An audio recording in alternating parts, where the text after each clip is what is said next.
Hello, and welcome to the Church Revitalization Podcast, brought to you by the Malphurs Group team, where each week we tackle important, actionable topics to help churches thrive. And now, here's your hosts, Scott Ball and A.J. Mathieu. Welcome to episode 28 of the Church Revitalization Podcast. In this week's episode, A.J. and I discuss what's at stake if your church needs revitalization but chooses not to do the work. God has a plan for your church that includes healthy, sustainable growth. That plan begins with an honest assessment of where you are right now. If you've recognized the need for revitalization but choose not to act, there can be dangerous consequences. AJ and I share what these consequences can look like.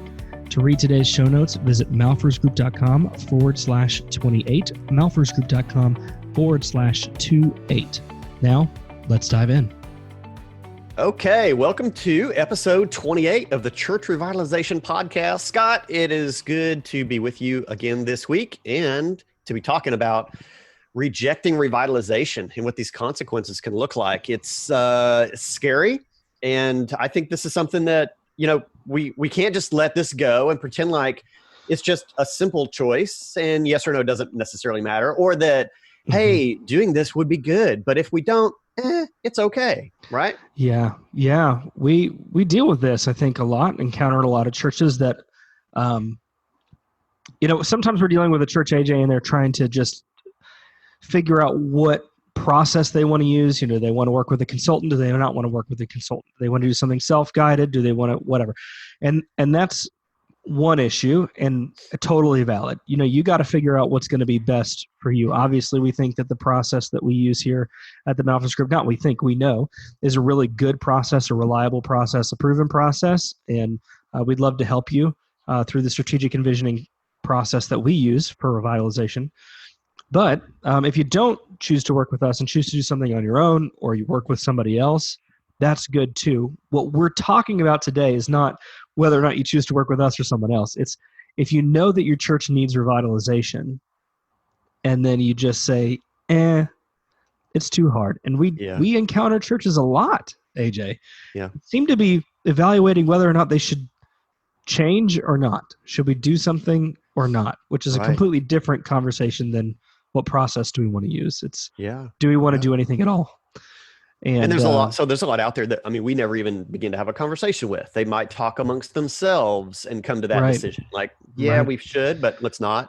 But we end up having a lot of these conversations though with churches that end up saying no. And then in some of the most egregious cases, they engage with us, maybe not to the point of starting the work, but in more of, I guess, we would have to call like the sales process, in which they're talking with us about how would it work? What does it look like? Sometimes they even have us come on site and speak to a group of leaders or even an entire church, and then say, no, we choose to do nothing after that. And I think those are kind of the worst case scenarios.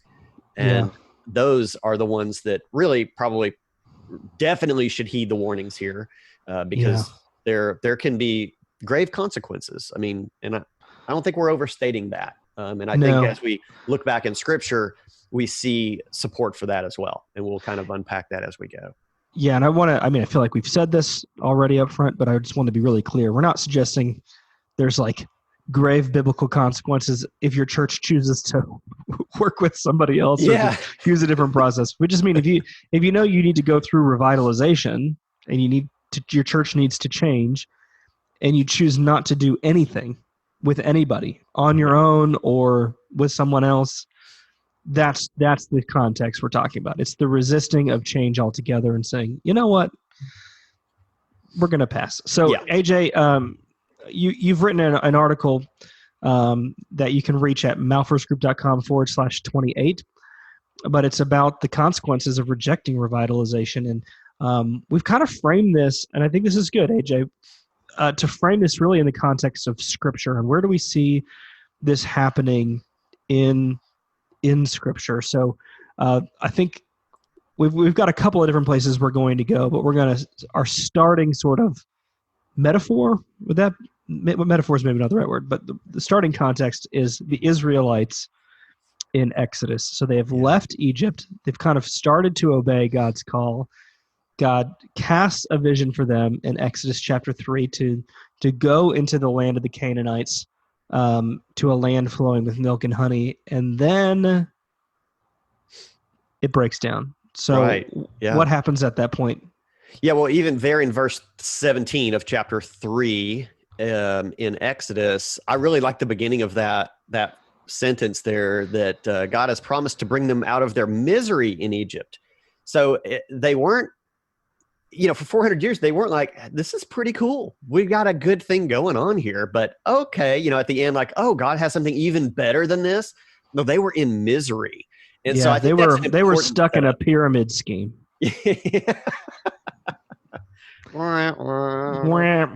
Dad joke.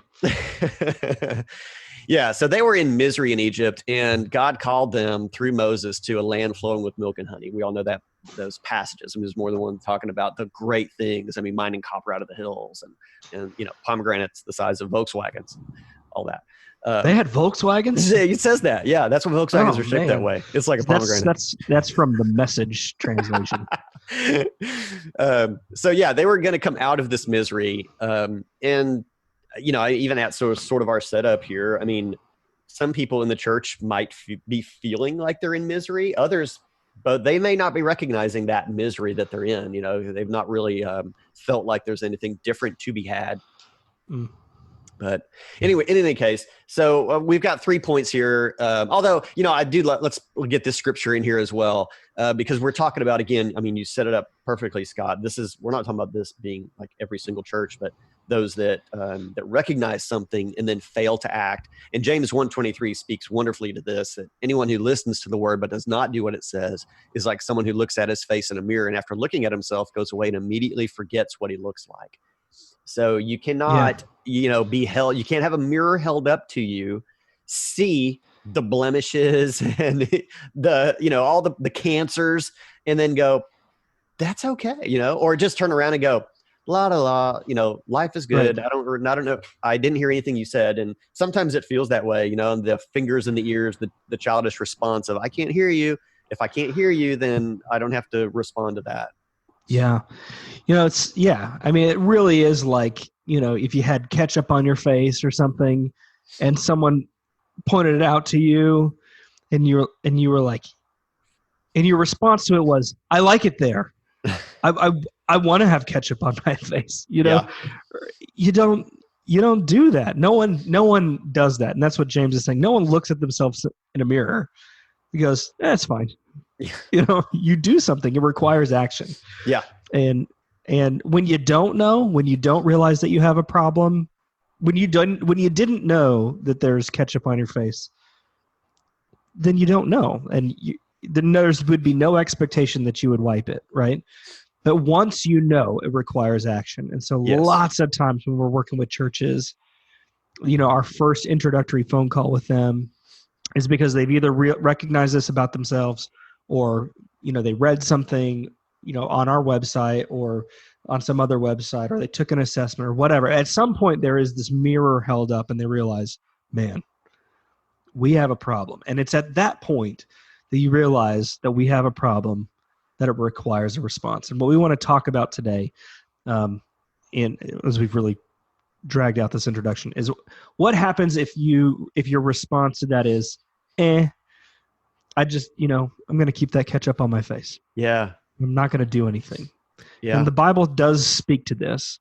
And the example, like we said, is we're going to start with the example of the Israelites and their rejection of going into Canaan, because they got that report from the 10 spies, right? And they see it's going to be hard. And so they were like, hard things? No, thanks. I don't want to do hard things. Yeah. So let's start with number one. So the first consequence, if you don't walk into that promised land despite the risks, consequence number one, AJ, is the danger of division. There could be division in your church. Tell me about that. Well, and in keeping with the Exodus passages and moving throughout those books, Joshua and Caleb, were the two spies among the 12 that said, we can do this. They knew what the stakes were. They knew what the gain would be. They knew how difficult it would be, but they said, we can do this. God is with us. We can make this transition point. We can recover from this and see the gain. And then 10 said no. Well, once it's been seen, you can't unsee it. And so a division would begin to form at that point. And as we know, as this story continued, those 10 were struck down by a plague along with scores, of others. In fact, Joshua and Caleb were the only two out of the nation then to gain the promised land. That's the right. Two that said, we understand what the consequences could be, but we trust in our big God and what he's led us to, and we will do it. So, not that your church is going to be struck down with a plague, but hopefully not. Once it's been seen, once the whole thing has been exposed, division then can creep in. And I think more so what we see, now in modern churches or churches in the US, that you start to look at, what is this revitalization stuff all about? Where are we as a church? What should we be doing? What biblically should we literally biblically be doing? And some people in the church will say, yeah, I see that. I see this promised land that we've not been focusing on. And others in the church will ignore the ketchup on their face. They will delete that selfie that they didn't look very good in and just choose to remain in the status quo. And that can't continue. As I said in the article, those Joshuas or Calebs among you, they're not going to want to wait 40 years to gain what they've seen. They're going to want that sooner. And it's going to be really hard for your Joshuas and Calebs to remain with the rest of the body quietly and satisfied when they've seen the gain and have found that, they're not among a majority that wants to go after it. Yeah. Well, I find the whole situation interesting to begin with. We were talking a little bit about this before we started hitting record here, AJ, but the whole situation in with the spies was interesting to start with. Like, why were those 10 spies allowed to sow discord with the rest of the people? Why were they ever given that position? This is one of those examples where we, in American churches and North American churches, man, we love a committee. And we love to put a committee in charge of something and let the committee make a recommendation. And then, we just go along with whatever that committee recommends and says. But those 10 spies, the 12 spies in total, but those 10 spies were not appointed by God to lead the people into the promised land or not. Moses and Aaron were. And they abdicated that God-given responsibility to do what they were called to do when they allowed that kind of behavior to happen in the first place. Yeah, I think we can look at this actually from a couple of interesting, more modern church angles, because maybe that is an elder board, maybe 12 members of an elder board. So let's kind of run with that for a minute. If the pastor or, maybe some top pastoral staff pull the elder board together and they're like, let's investigate a church revitalization process. And they look at everything. And then 10 out of the 12 elders say, no, we don't want to do that. And we're certainly not saying churches should not have committees or boards. Sure. A lot of committees is bad, and that's a whole separate topic. But in this case, I think that's where the difference of what we're talking about comes in. We're not we're not investigating, do we need another van? Or, should we build a family life center, or any of the things that a board or committee might take up?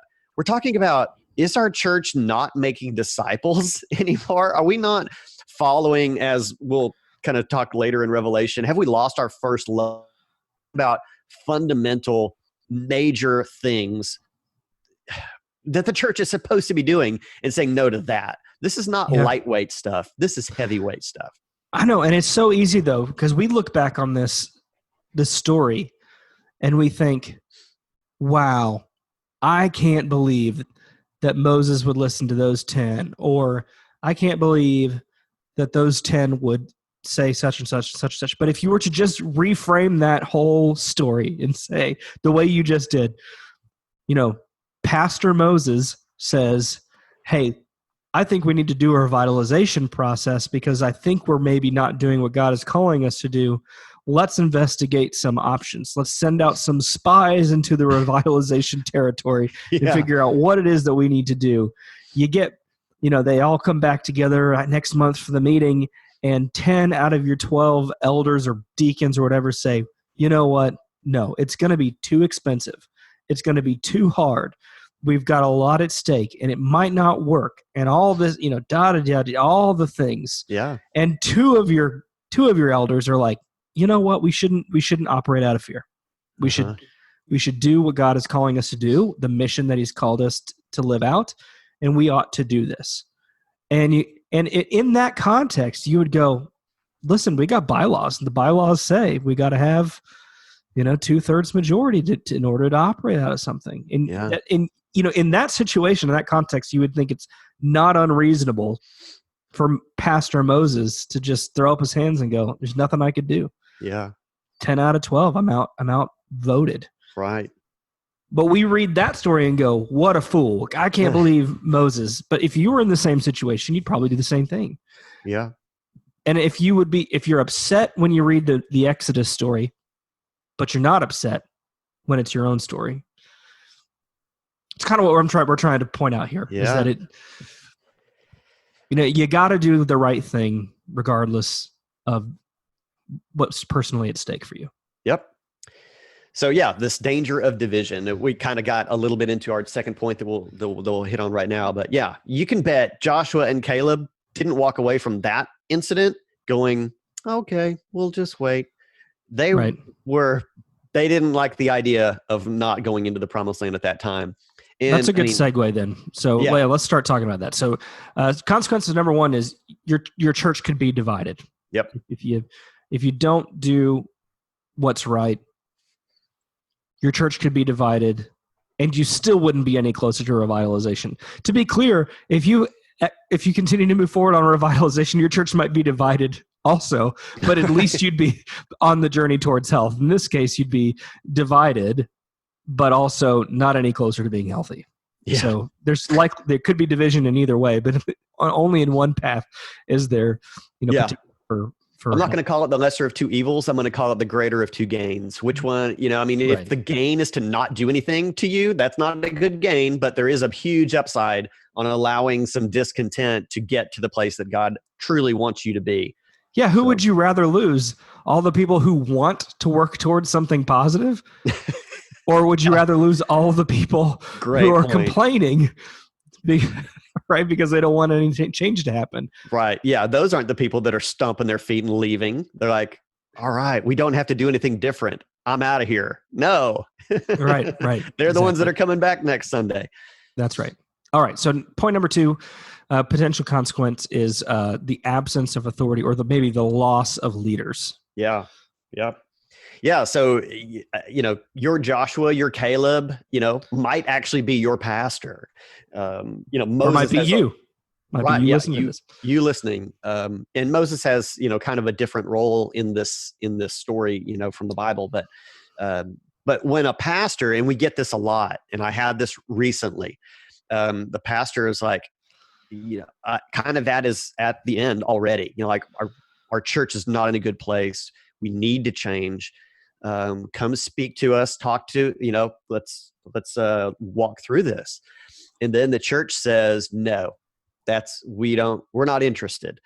Where does that leave that pastor? Who knows? I mean, so if your pastor, if you have seen the promised land, you know what's right, you know what's supposed to be going on, and the church simply says no, then your church might end up finding itself without a pastor then for a period. Because, as I point out in Matthew 10:14, if someone, if you go into a town and your message is rejected, if you're not welcomed, then, shake the dust off your sandals and move on to the next town. And a lot of pastors never enter into that, flippantly. But over time and through prayer, they might find themselves where they need to shake the dust off their sandals, and your church could find itself with the absence of anybody at the top to continue to lead towards something greater. And that's not a healthy place to be. Yeah. I worked with a church here in Tennessee a number of years ago, and they were down to, I don't know, I want to say like maybe a dozen or no more than 20 people, but certainly not, I don't think even that many, closer to a dozen. And they were in a replant type situation at that point. There really wasn't any turning the church around. They were looking at, new bylaws, new name, recruiting a launch team, all of that. Then it weren't in the situation that a lot of churches find themselves in, where they had sort of a glut of cash and could just directly invest into doing that. They were going to have to sell an unused piece of property or a couple of pieces of property in order to fund it, but totally could. It was not going to hurt them to, they had a field next to their church that was worth a lot of money. They could have sold that piece of property and reinvested it into, launching a new church in their location. So there's a lot at risk there, selling the property and finding the right person and, developing a launch team and all that. But it was definitely possible. And they just said no. They were like, pass. And so the guy who was in charge there at the time, the pastor at the time, who was going to lead this effort, he had not been there very long, only about a year. And he did exactly that. He was like, listen, there's nothing more for me to do here. I mean, this is our only chance to turn this thing around. And as far as I know, it's been a couple of years. That church has not turned around at all. It's I would assume that they have the same people or fewer. They were all very elderly, and when those folks pass, the church will be done. That's sad. Yeah, definitely. Yep. And I've had those instances as well, with a rejection, an older congregation. I can remember an older congregation, the pastor, again, an elderly pastor. He was like, I don't want this to be the last generation. And he brought it back to the church and talked over with them, and they willingly decided they would be the last generation. I mean, it's heartbreaking and it's infuriating, how horrible is that? I mean, gosh. How much do you have to hate your neighbor to not want to see them reached? Wow. For the sake of the gospel. Yeah. Yes. Well, we could segue into point number 3. I mean, so that one was, the potential of losing your pastor, the absence of authority. But finally, Scott, I mean, let's kind of talk a little bit about some additional, consequences from God that we see in Revelation. And so our third point here, the rebuke of Revelation, because we see in chapters 2 and 3, the 7 churches, these letters to the 7 churches, there are things that God said, I have against you. And he tells them, here's what the consequences are going to be. And I don't think that this is not just, from centuries ago, like, God had to deal with that stuff a long time ago.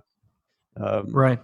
Yeah. So let's talk about some of the things. What are some of the things that Jesus holds against these churches? Like the reasons why they're in need of rebuke. Let's walk through them, AJ. Yeah. There were several of those churches of the 7 that Jesus said, this I hold against you. And they weren't all bad. Everything wasn't bad. A lot of these were set up. Hey, you had this going for you. You were doing well here. You were knocking it out of the park, but this I hold against you. So, I mean, paraphrasing a few of these in bullet points here, the church at Ephesus, he said, you forsake your first love after being so great. He said, remember the height from which you've fallen. I mean, they really were a great church. And yet they had gotten to a point where they had forsaken their first love of Jesus. I mean, they were no longer, living for Jesus and doing what they had been commanded to do.